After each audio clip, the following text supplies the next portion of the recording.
probably jumping into my favorite living artist, Kanye West. We talked about how he's back on the tweeter last week. He's been kind of giving out his philosophy on life, which is something, we talk about fake deep, and I mean, Kanye is like the epitome of fake deep. For sure. But he's been dropping some really cool news, at least in the music world. Pusha T album, 5/25, May 25th. New Kanye solo album, 7 tracks long, dropping June 1st. New Kanye Cudi collab, dropping June 8th. Also calling themselves Kids See Ghosts, which, I mean, we'll talk about that in a minute. New Nas album, dropping June 16th. A new Tiana Taylor album, dropping June 22nd. All being produced by Kanye West himself. I mean, my first thought with this dude's going through a manic episode if he's able to do all this while also dropping a new Yeezy line. But I'm very excited about all this. What was your take? Yeah, no, Good Fridays are back. In this case, not song releases, but whole albums. Pretty crazy. If you think about all these artists involved, I don't know how much of a drain this really is on Ye. Pusha T, in fact, if the album is still called King Push, it's been a long time coming. His last album was December 2015, so been a fuck ton. 2015. It's been a while. Cudi, same deal, and Tiana Taylor, same deal as well. So, and then Nas' album was done, according to Nas himself, on the DJ Khaled album back in 2016. So Nas probably scrapped a lot of that and did a lot of new work. But either way, I'm not sure how much of a stress this really would have been on Kanye the production angle. And we talked about his Wyoming escapades and all the people he had flying out to him, like last month. How much of that work was just Kanye album versus people coming to work with him? Like that was just kind of his home base. Who knows? But in the meantime, fucking exciting time, man. I mean, it's kind of funny packing the calendar too, because Pusha T's dropping the same day as Churches. Kanye and Cudi, same day as Georgia Smith, and then Nas, same day as Chromeo. And it's like, wow, those people have our date, and then it's going to get trounced. And what about Drake? Yeah, Drake June 2018. I have a feeling Drake will do late June. Yeah, gotta be the 22nd or 29th. Yeah, because if you think about Drake and Kanye's careers, commercially, Drake's been eating Kanye's lunch ever since he started. I mean, Thank Me Later outsold My Beautiful Dark Twisted Fantasy by a wide margin, and then Take Care absolutely destroyed Watch the Throne.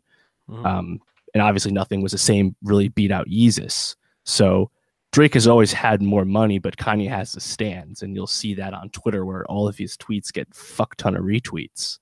But exciting ass time. We'd be remiss not to mention, or at least question, if all these dates hold.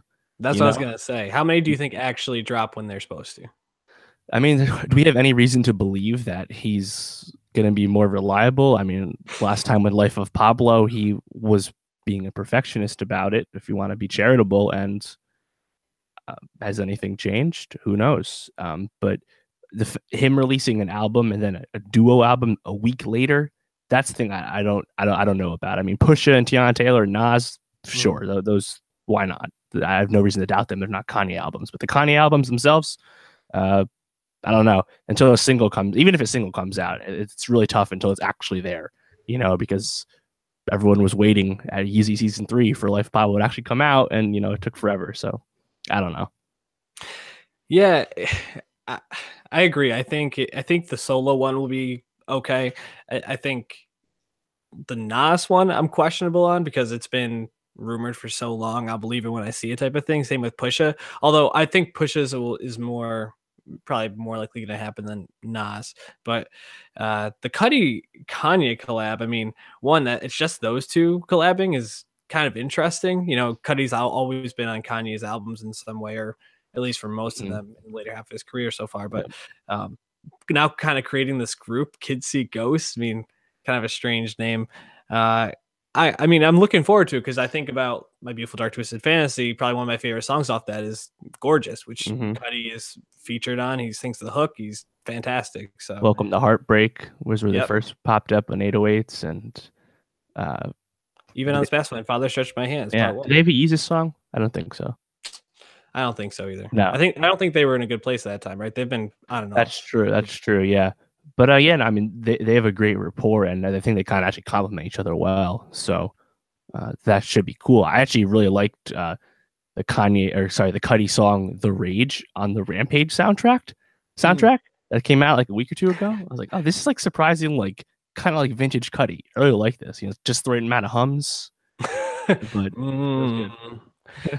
I still have to check that out, but I'm definitely definitely very excited for all these projects. June's gonna be a fucking fire month. So Yeah, and you know what else? This puts a lot of pressure on Ray Shremmerd. yeah. They got to get Shrem Life 3 out the door. Between now and early May. And then ASAP Rocky, another guy who's just starting up an album cycle. I mean, Mhm.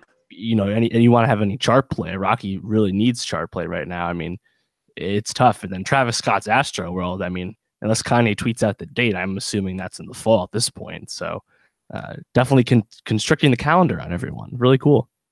Yeah, I think we'll see a lot of those projects get pushed back just so that they're not colliding with probably the force that's going to be Drake and Kanye.